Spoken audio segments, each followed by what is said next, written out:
Գյուրջան Կասկադ, հասանելի բնակարաններ 65 ամիս մարման ժամկետով։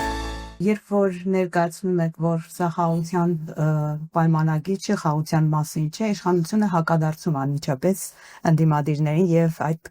տեսակետը հայտնողներին, թե որն է ձեր տարբերակը, դուք ինչ է պատերազմ եք ուզում, այսինքն երբ որ խաղաղության իրենց պայմանագրին կողմ չենք, մենք ինչ ենք առաջարկում, մենք հստակ ծրագիր այս իրավիճակում Ադրբեջանի հետ խաղաղ գոյակցելու։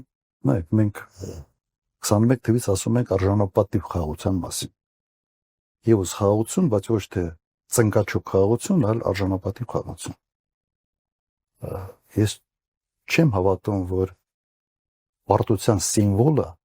կարող է արժանապատիվ խաղաղություն բերի։ Այդպես չի լինում։ Խնդիրը մարդն է։ Խնդիրը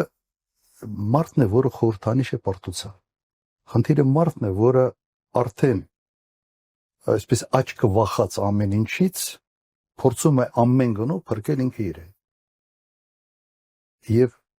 նման առաջնային մոտիվացիա ունեցող մարդը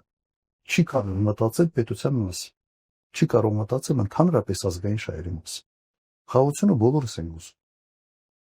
Բայց կրկնում եմ, սուբյեկտը, որը դրանով զբաղվում է, ունի յուրին բան։ Իսկ մոտիվացիան յուրաքանչյուր մարդի համար առաջնային ինչով է այդ մարդը առաջնորդվում։ Իր առաջնահերթ մոտիվացիան որն է։ Չեք տեսնում ինչ է ուզում այս մարդը։ Ինչ է ուզում։ Ուզում է մի թուղթ Նիկոլ Փաշինյանի մասին։ Եվ սա խաղաղության հետ որևէ առնչություն չունի։ Ես կրկնեմ, այն կադրերը, որոնք երեք տեսանք եւ որը շարժանարով է ցանցերում, ոչ հայտարարություն է։ Արժանապատվությունը կորցրած մարդու կեցվածք է։ Ոնց կուչ եկած, ոնց որ ենթակա շեֆի արչև կամ ծառա տիրոջ արչև հարաբերություններ են ձևավորվել այստեղ։ Եթե բանի այդ այսպես կոչված body language-ը շատ լավ է ուղղակի բացատրում, թե այդ մարդը ինչ վիճակում է գտնվում։ Այդ մարդը իրեն արդեն դասել է որպես ենթակա, որպես մի մարդ, որը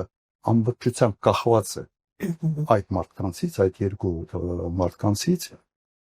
եւ իր ամբողջ մարմինն է խոսում դրա մասին, որ այդ մարդուց որևէ օգտակար բան երկրի համար չի լինելու։ Հոգեբաններից հարց գտնվում, ինչպես։